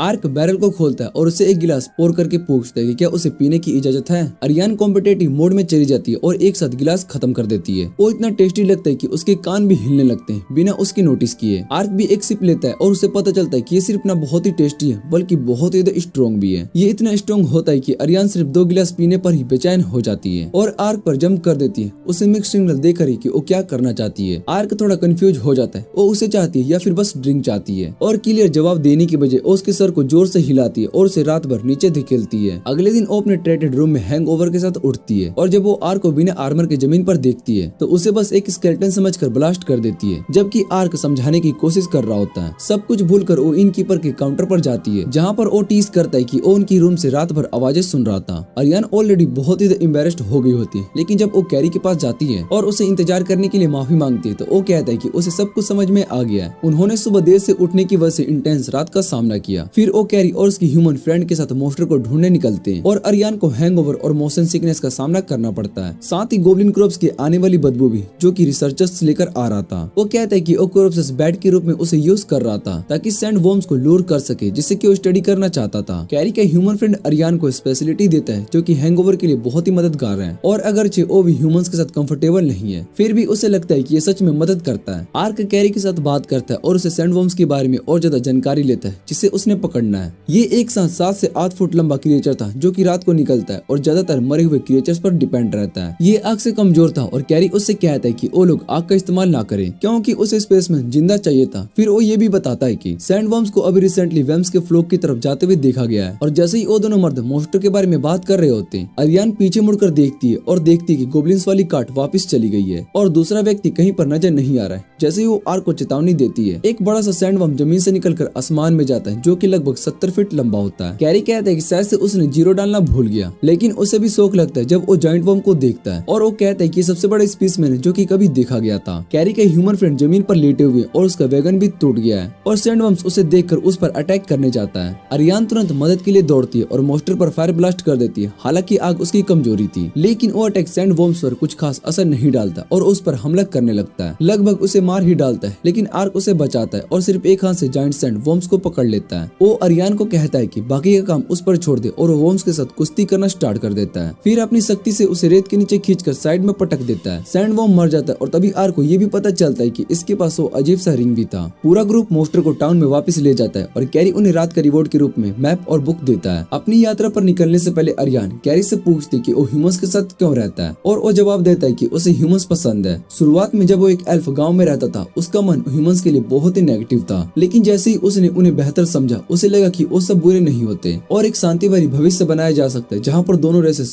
दोस्ती कर सकते हैं। और उसके आसपास ये अच्छी खबर थी कि एक ह्यूमन नोबल और एक एल्फ लड़की ने एक दूसरे से प्यार किया और शादी कर ली। अरियान इस पर विश्वास नहीं करती और आर्क से पूछती कि उसका क्या सोचना है। आर्क जवाब देते कि ह्यूमंस और एल्फ्स के बीच में अलग अलग तरह के लोग होते हैं। हो सकता है कि हर कोई एक साथ ना जी सके, लेकिन कुछ लोग अच्छे से दोस्त बन सकते हैं। और टाउन पहुंचने के बाद जहाँ पर किडनैप्ड एल्फ्स को रोकने के लिए कहा गया था, उन्हें ये पता चलता है कि एक मिलिट्री टाउन है जहाँ पर हर जगह बहुत ही टाइट सिक्योरिटी है। उन्हें लगता है कि यहाँ धीरे धीरे और ध्यान से चलना पड़ेगा और ज्यादा इन्फॉर्मेशन ढूंढने के लिए अपना रास्ता अलग कर लेते हैं। आर्क को रात को नियर बाई फॉरेस्ट से कुछ अजीब आवाजें सुनाई देने लगती है और रिसेंटली कई लोग सिटी से गायब हो चुके होते हैं, लेकिन कोई भी एल्फ्स के बारे में कुछ भी नहीं कह सकता। वो अरियान के पास लौटने का सोचता है, लेकिन फिर एक औरत की चीख सुनाई देती है जो कुछ मर्दों के हाथ से किडनैप हो रही होती है। जैसे ही उनमें से एक उसे खींच कर लेकर जाने की कोशिश करता है, आर्क उसके पीछे आ जाता है और उसके हाथ को ट्विस्ट कर देता है। दूसरे टक्स उस पर हमला करने के लिए दौड़ते हैं, लेकिन अपनी उंगलियों के एक झटका देकर वो उन्हें बेहोश कर देता है। लड़की बहुत शुक्रिया कहकर उसे गले लगा लेती है और तभी अरियान आती है और देखती है कि आर्क के साथ एक अजीब सी लड़की हगिंग कर रही होती है। उसे ये देखकर बहुत ही शौक और जेलसी होती है, लेकिन आर्क उसे बताता है कि उसने लड़की को मुश्किल में देखा और मदद के लिए आ गया। अरियान उससे गुस्से से कहकर लड़की को घर जाने को बोलती है। वो अभी भी लड़की से जलन महसूस कर रही होती है और थोड़ा सा ठंडा बर्ताव करती है। अरियान आर्क को बताती है कि उसने कुछ जरूरी मालूमात जाना है और फिर उसे एक और क्लिप पर लेकर जाती है जहाँ से एक और फोर्ट नजर आता है। उसके सोर्सेस ने बताया है कि एल्फ्स को 4 महीने पहले वहाँ पर लाया गया था। आर्क कहता है कि 4 महीने में बहुत ही कुछ हो सकता है, लेकिन अरियान अभी भी उम्मीद में रहती है कि कोई जिंदा मिल सकता है। दोनों फोर्ट के नजदीक जाते हैं और उसे धीरे धीरे देखते हैं। वो फोर्ट अजीब तरीके से खाली और शांत मिलता है। अरियान को एक छुपा हुआ दरवाजा मिलता है जो कि नीचे जाने वाले स्टेयर्स को छुपाता है और वो जगह जंगली जानवरों के बू से भरी होती है। पोंटा को डिस्ट्रक्शन बनाकर गेट के गार्ड को बाहर निकालने के बाद अरियान उस दरवाजे को खोलने की कोशिश करती है, लेकिन वो स्लाइडिंग डोर खुल नहीं पाता। वहाँ काफी जेल सेल्स है, लेकिन वो खाली है, सिर्फ हड्डी और बहुत ही बदबू। फिर वो अगला गेट खोलते हैं और खुद को एक बहुत ही बड़े अंडरग्राउंड केव में पाते हैं जो कई पिलर के सपोर्ट से किया गया होता है। एक ओवर कॉन्फिडेंट और आर्गुमेंट मॉन्स्टर टैमर, जिसका नाम एबी है, ये जगह चलाता है और डिस्टर्बेंस महसूस करके बाहर आता है। और जैसे ही वो अरियान को देखते हैं, वो अपना हक जमाता है और कहता है कि अब अरियान उसकी ओर बोला जाता है कि वो आर्क को मार डाले। आर्क बहुत ही हैरान हो जाता है जब अरियान सच में उसके कहने पर उस पर हमला कर देती है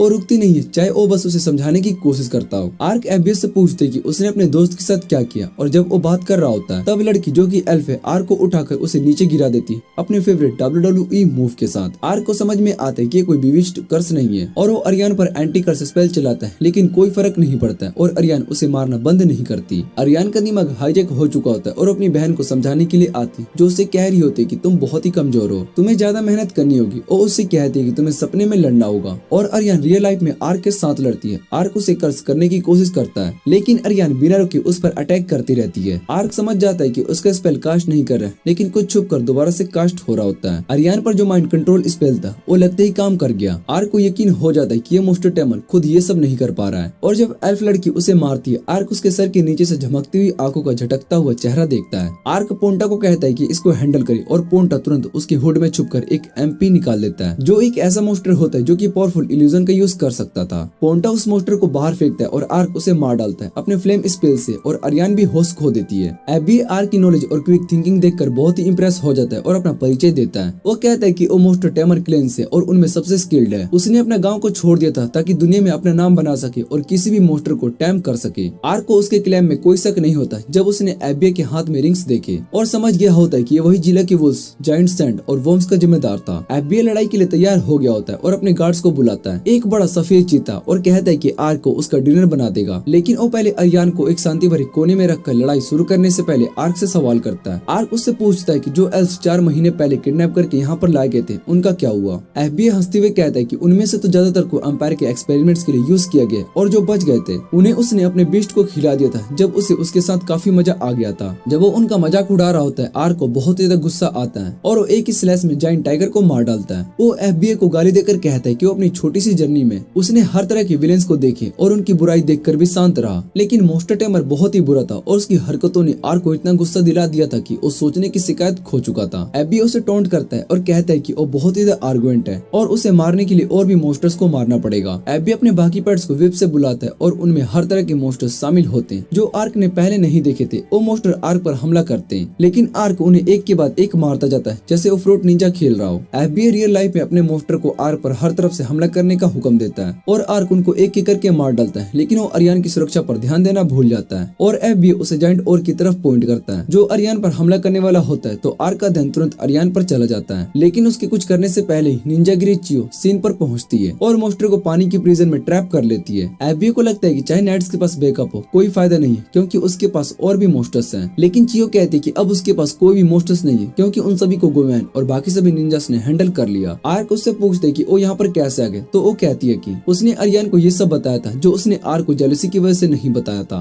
उनकी बातचीत बहुत ही जल्दी इंटरप्ट हो जाती है एक जबरदस्त भूकंप के साथ और एफबीए हंसकर कहता है कि उसका ट्रम्प कार्ड उठ गया क्योंकि उसका डिनर लेट हो गया था। वो आर्क को कहता है कि अब अपना मास्टरपीस दिखाएगा और उन्हें जल्द ही खत्म कर देगा। वो वहाँ से भाग जाता है और आर्क उसे पकड़ना चाहता है, लेकिन गिरते हुए पत्थर उसका रास्ता रोक लेते हैं। चियो उससे कहती है कि पहले अरियान को सुरक्षित जगह पर लेकर जाना चाहिए। आर्क टेलीपोर्ट्स करके बाहर निकलता और हवा में उड़ते हुए देख सकता है कि महल का हिस्सा टूटा हुआ है। धुंध और बादलों से उसे एक जबरदस्त मोस्टर्स निकलते हुए दिखाई देता है। वो था हाइड्रा, सबसे ज्यादा शक्तिशाली टाइप का मोस्टर जो कि पानी के एलिमेंट पर मास्टर और एक सुपर पावरफुल रीजनरेशन एबिलिटी रखता है। आर्क को जब तक वो क्लिप पर नहीं होता तब तक वो कंफर्टेबल नहीं होता, इसलिए वो एक क्लिप पर पहुंच जाता है और वो देखते हैं कि हाइड्रा के पीछे घोड़े, एक हार एक सर के लिए। चियो कहती है कि हाइड्रा को नेशन डिस्ट्रॉइंग मोस्टर के नाम से जाना जाता है और वो यकीन नहीं कर सकती कि सिर्फ इंसान इसे कंट्रोल कर सकता है। वो सजेस्ट करती है कि उन्हें पीछे हट जाना चाहिए, लेकिन हाइड्रा उन्हें देख लेता है और एक हाइड्रोब्लास्ट अटैक करता है जो कि उनको क्लिप से पूरा तोड़ देता है। एबी इसे देखकर खुशी से हंस पड़ता है और वो सोचता है कि उसके दुश्मन अब मर चुके हैं और वो एक मिनियक की तरह हंस पड़ता है। ये उसकी असली ताकत है। वो अपने लोगों के एल्डर्स को दिखाना चाहता है जो कि उसे कह चुके होते हैं कि उतना स्ट्रॉन्ग और डिसिप्लिन नहीं है और उसके टैलेंट को नहीं समझ पा रहे होते। कोई भी स्टार वॉर्स देखता है तो जानता है कि अपने प्राउड जीनियस को ये कहना बहुत ही बुरा लगता है। एफबीए ने अपना क्लैन छोड़ दिया और होली इंपीरियर के एम्पेरियर से मिलने गया, जहाँ उसे उसके पड़ोसी किंगडम को बर्बाद करने का काम दिया गया था। अब हाइड्रा के ताकत के साथ वो सोचता है कि अब वो अनजान तक पहुंचने में इनविंसिबल हो गया है और वो उस जायंट मोस्टर को आगे भेजता है ताकि वो लोगों पर हमला करे। आर्क और उसके ग्रुप के लोग पत्थरों के नीचे दब जाते हैं, लेकिन आर्क के शील्ड की वजह से वो लोग जिंदा बच जाते हैं और वो पत्थर उठा देता है, लेकिन फिर देखकर घबरा जाता है कि अरियान कहीं पर नजर नहीं आती। वो पैनिक करके इधर उधर देखता है और फिर पलट कर देखता है कि अरियान अब अपने डार्क मोड में आ गई है। वो एक डार्क ऑरा से घिरी हुई है और वो गुस्से में कह रही होती है कि जब मोस्टर टेमर उसे कंट्रोल कर रहा था वो तो बेहोश हो गई थी, इसलिए उसने सब कुछ सुना था जो उसके बारे में कह रहा था और अब वो उसे ढूंढकर उसे दर्द पहुंचाना चाहती है। आर्क उससे कहता है कि हाइड्रा के साथ एफबीए का ट्रेड इतना बुरा हो गया है कि उसे जिंदा नहीं छोड़ना चाहिए। दोनों सोच रहे होते हैं कि एफबीए को लगता है कि वो मर चुकी, इसलिए वो उनके लिए परफेक्ट मोमेंट है जब वो सरप्राइज अटैक के साथ उसे मार सकते हैं। जैसे वो एफबीए को ढूंढने के लिए निकलते हैं, आर्क रुक कर कहता है कि उन्हें पहले हाइड्रा के बारे में कुछ करना होगा। चियो आर्क से कहती है कि अब उनके पास ज्यादा कुछ ऑप्शन नहीं है क्योंकि ये एक ऐसा मोमेंट है जो पूरे देश को बर्बाद कर सकता है। इसे प्राकृतिक ताकत के रूप में देखा जा सकता है, लेकिन आर्क इस बात से सहमत नहीं होता है। वो कहते हैं कि प्राकृतिक आपदाओं से निकलने के लिए हाइड्रा को मारना मुमकिन है और जब निंजा लड़की उससे पूछती क्या वो मजाक कर रहा है तो अरियान उससे से कहती है कि वो मोस्टर का सामना करे जबकि वो उनके टैमर को हैंडल करेंगे। अरियान और चियो दोनों मोस्टर टैमर की तरफ दौड़ती है और उसे सरप्राइज देने के लिए एक फायरबॉल अटैक देती है जो कि वही मुश्किल से डॉज कर पाता है। अरियान कहती है कि वो यहाँ पर उसे मारने के लिए आई है, उन एल्फ्स के लिए जिन्होंने उसे टॉर्चर किया था। टैमर हंसी उड़ाते हुए कहते हैं कि वो उससे काफी बेकार है और उसे जीतने का सोच भी नहीं सकती। एब्बी कहता है कि उसके पास हाइड्रा है, लेकिन एल्फ लड़की उससे कहती है हाँ हाइड्रा तो स्ट्रॉन्ग है पर तुम खुद बहुत ही कमजोर हो और तुम हाइड्रा का इतना बड़ा शो सिर्फ अपनी कमजोरी को छुपाने के लिए कर रहे हो। उसकी बात सुनकर एब्बी के चेहरे का रंग उड़ जाता है क्योंकि यही बातें उसके गाँव के बूढ़े लोगों ने भी उससे कही थी। गुस्से में आकर वो चिल्लाता है कि मैं सबको मार दूंगा और सबको अपनी पावर दिखाऊंगा, लेकिन उसके डायलॉग के बीच ही अरियान उस पर अटैक कर देती है बिना उसके बोरिंग लेक्चर सुने। एब्बी तुरंत अपना वेप यूज करता है और उसके अटैक को ब्लॉक करता है। फिर वो दोबारा से IMS का यूज करके अरियान को कंट्रोल करने की कोशिश करता है, लेकिन अरियान उसके सारे टेंटिकल जैसे स्ट्रिंग्स को काट देती है और कहती है कि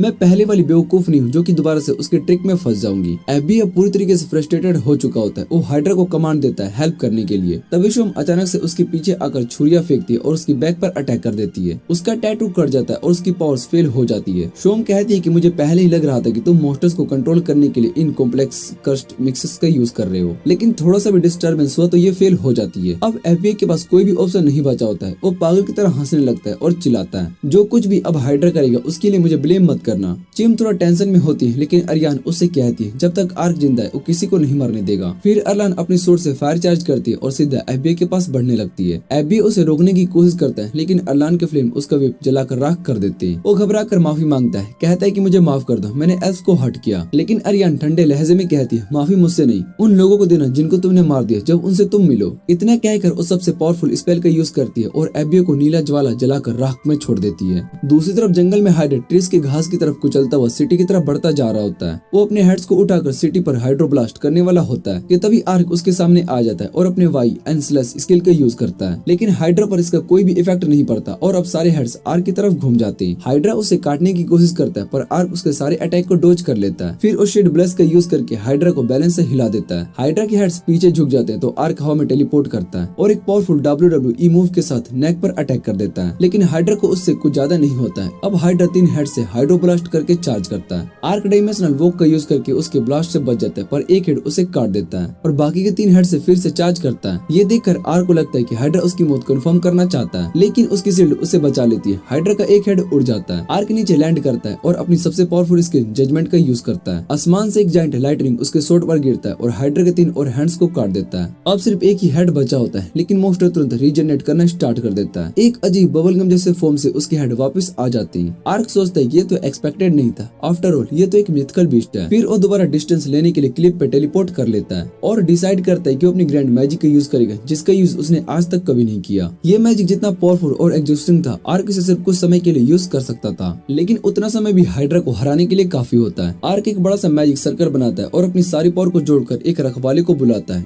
इंटरनल डीमन फ्लीट। जैसे ही वो आकार राक्षस समन करता है, हाइड्रा जो अब तक की पूरी तरीके से हिल हो चुका था, खुद के सामने अपने साइज के एक और मॉन्स्टर को देखकर हिल ही जाता है। दोनों जायंट मॉन्स्टर एक दूसरे की तरफ दौड़ते हैं। इफिट अपने बड़े हाथों से हाइड्रा के हेड्स को पकड़कर कुचल देता है और जब हाइड्रा हाइड्रोब्लास्ट करने की कोशिश करता है तो उसका मुंह ही तोड़ देता है। इफिट पंचेस और बाइट्स का यूज करता है और जैसे ही हाइड्रा को समझ में आता है कि एब्बी की कंट्रोल से आजाद होने के बाद भी वो इस राक्षस के सामने कुछ भी नहीं है, तो वो भागने लगता है। लेकिन आर्क आसमान से उसके ऊपर गिरता और उसका मुंह पकड़ता है और अपनी पूरी तरह से उसे घुमाता है और आसमान में उछाल देता है। फिर आर्क इफिट को कमांड देता है, use your ultimate skill flame हिलियन। अगले सेकंड एक आग का इतना बड़ा पिलर आसमान को छू जाता है जिसका उजला दुनिया के आधे हिस्से तक दिखाई देता है और हाइड्रा जैसा कि था वैसे ही जलकर खत्म हो जाता है। अरियान और चिम जायंट मॉन्स्टर की फाइट को देखकर बहुत ही हैरान हो जाती है और जब सूरज उगता है आर्क उनके पास लौट आता है और कहता है कि अच्छा वो तुम दोनों सेफ हो। चिम पूछती वो फायर डीमन क्या था और आर्क मुस्कुराकर कहता है वो एक और डायमेंशनल का क्रिएचर था, 5 मिनट में वापस चला जाएगा। तभी अरियान के पास एक और वॉइस मेल आता है, डंका का मैसेज होता है और उसके अंदर एक हैरान कर देने वाली खुशी की खबर होती है। रोडेंट किंगडम की प्रिंसेस अरियान ने एल्फ के एक लीडर से मुलाकात की और कहा कि उनके किंगडम ने प्रिंस ट्रीटी को तोड़ने और एल्फ्स को किडनैप करने की जिम्मेदारी ली है। वो एल्फ्स को ढूंढने में मदद करेगी, लेकिन उसने एक और बात कही। उसने बताया कि 2 बड़े भाई जिन लोगों ने उस पर असासिनेट का ट्राई किया था, उन्हें सपोर्ट मिल रहा है ईस्टर्न और वेस्टर्न एम्पायर से, दोनों रिसिस्ट देश, और अगर उनमें से कोई भी किंग बना तो ह्यूमंस और एल्फ के रिलेशंस और भी बिगड़ जाएंगे। इसलिए प्रिंसेस अरियाना खुद क्वीन बनना चाहती है। उसने एल्फ लीडर से कहा कि अगर उसके क्लेम को सपोर्ट करे तो होली एम्पायर की इन्वेशन के टाइम एल्फ के साथ लड़ेगी। एल्डर ने खुशी से इस डील को मान ली और प्रिंसेस ने कहा आओ मिलकर एक ऐसी दुनिया बनाए जहाँ पर ह्यूमंस और एल्फ शांति से रह पाए। इतनी बड़ी पॉजिटिव खबर सुनने के बाद अरियान के चेहरे पर एक भी मुस्कान नहीं होती है। वो अंदर ही अंदर क्राइसिस में चली जाती है क्योंकि उसकी जिंदगी का एक ही गोल था, एल्व्स को ह्यूमन से छुड़ाना। और अब जब ह्यूमंस खुद ही उन्हें ढूंढने वाले तो वो शौक में होती है कि ह्यूमन सच में इतने बुरे हो सकते हैं। उसे कर्ल की बात याद आती है। आर्क कहता है शायद से वो वक्त दूर नहीं है जब ह्यूमंस और एल्व्स एक साथ जी सके। अरियान थोड़ा मुस्कुराते हुए कहती है, जब से तुमसे मिली हूँ ऐसा लगता है कि दुनिया तुम्हारे आसपास बदल रही है। आर्क सिर्फ हंसता है और कहता है, जब ये बड़ा मिशन खत्म हो गया तो अब मैं अपनी शांति भरी जिंदगी जी रहा हूँ। लेकिन दोनों लड़कियां उसकी बात पर हंस पड़ती है। तुम